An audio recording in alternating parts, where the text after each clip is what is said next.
Have you ever looked into the eyes of an animal and felt that it was looking back at you? Not as prey and not as predator, but as something older, something watching from another time. Tonight, we descend into one of the most chilling wildlife encounters ever recorded. A story that comes from the edge of the world, where night can last for months, where the snow erases your footprints as though you were never there. This is the tale of a polar bear wandering the Arctic, wearing a collar from the 1800s. Not a rumor, not a campfire story meant to scare children. This was documented, witnessed, captured in fragmented photographs, and whispered among scientists, explorers, and hunters alike. The image of a creature bound to iron, bound to something we don't yet understand. How can a polar bear alive today be wearing something forged over a century ago?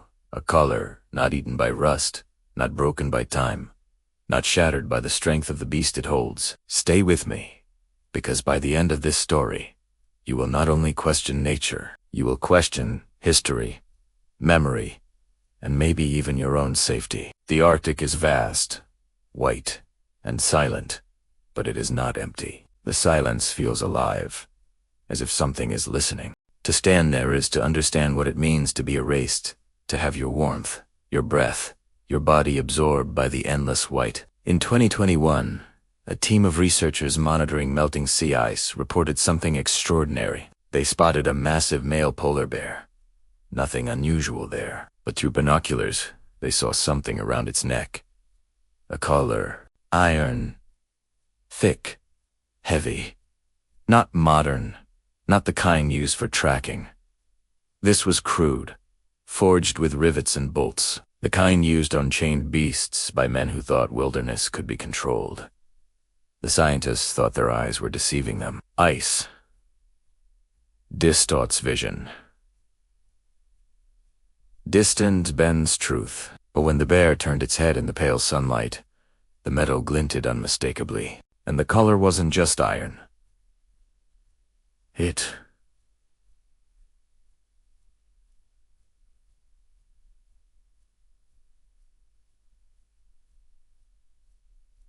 was headset, symbols cut deep into the metal, grooves blackened with age.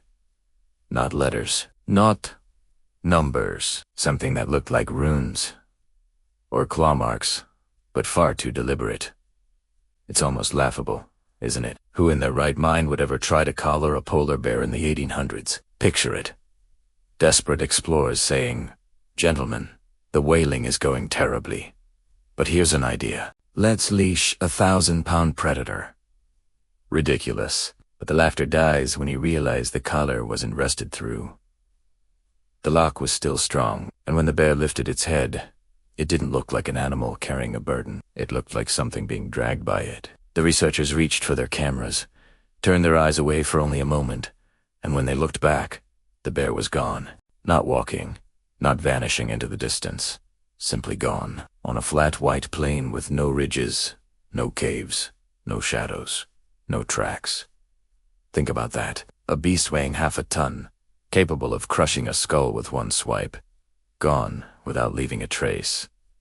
Days later, a group of Inuit hunters saw the same bear. These were men who knew the land better than any outsider. They had lived in its silence, read its winds, hunted its creatures. If they said something was wrong, you listened. They didn't just see it.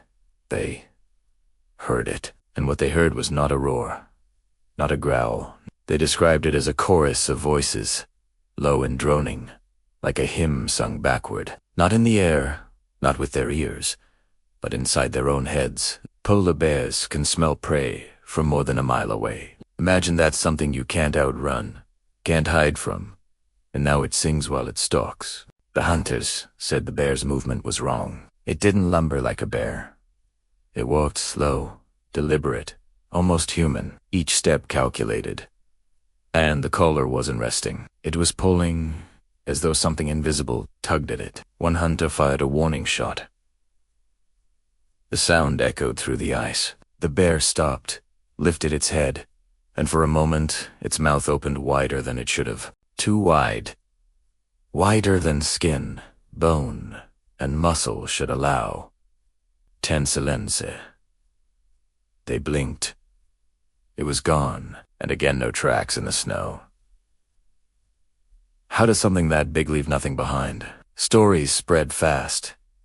And when they spread, they change. Some say the collar was cursed, that in the 1800s explorers captured something they should never have touched.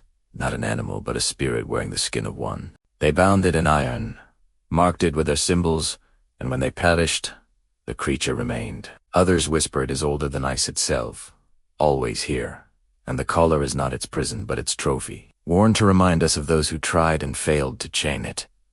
Evidence supports the whispers. A weigher's journal from 1872 describes a white beast collared in iron, its eyes like frozen stars.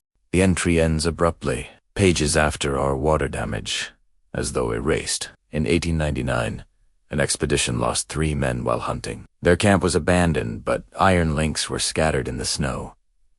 They were warm to the touch. Inuit elders refused to speak of it, saying only, "There are things that walk the ice, not animal, not man. We do not hunt them. We do not follow them. We turn away." But people didn't turn away. They never do. The last known sighting came from a lone hiker. He carried a camera, and though he never returned, his memory card was recovered. The final frame shows only white, but at the edge, barely visible, is a line, not a shadow, not a crack in the ice, a chain, dragging across the snow. His body was never found. So what? Is it? A couste-ver, a spirit bound to human mistakes, or something far worse. Something wearing the shape of an animal, choosing to appear, choosing to remind us it exists. What if it's not the collar holding the bear, but the bear holding the collar carrying it as a reminder? Chains don't only bind, chains connect. Maybe every time this story is told, every time you imagine that white figure on the ice, something at the edge of the world feels the tug of that chain. Maybe that's why people vanish without a trace. Maybe that's why cameras blur, evidence disappears, and witnesses are silenced. The collar's not there to hold the beast. It is there to bind us to it. So next time you hear about a wildlife encounter, ask yourself, was it wildlife, or was it something else? Something older, dragging its chain through history. And when you look into the Arctic night, how do you know it isn't looking back at you? This was Wildlife Encounter. Polar bear wearing a collar from the 1800s.